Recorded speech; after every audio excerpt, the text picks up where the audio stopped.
Pala, good morning. It's Wednesday. Nagluluto na naman ang lola niyo. Yan.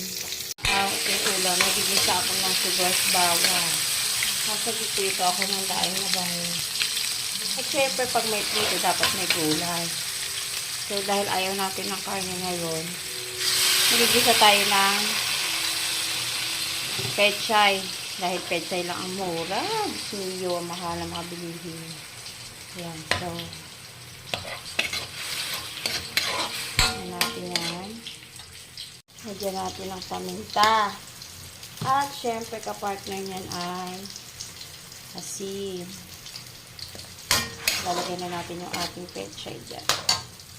Ayan, luto na yung ating bangus. And then, ilagay na natin yung ating hinugasan na pechay. Sinat-shop ko lang yan sa maliliit. Kayo, ano bang ulam nyo today, mga palalags? Ang hirap mag-isip ng uulamin sa mahal ng mga bilihin. Bibiyero na. So, kailangan syempre madiskarte tayong nanay. Ayan. So, lutuin lang natin yung ating gulay.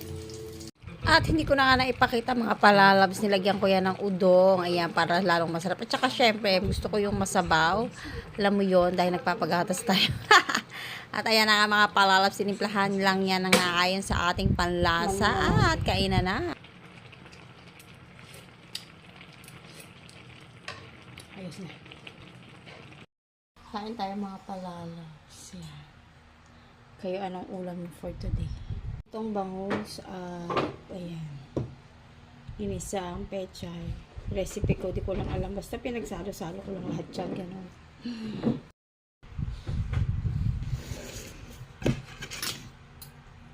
Kain tayo. Ayan. Ang ating ulam. Bawang luto. Ang sekreto sa bangus para hindi matalsik ay lagyan natin ng tawag nito, cornstarch o kaya harina, ganon.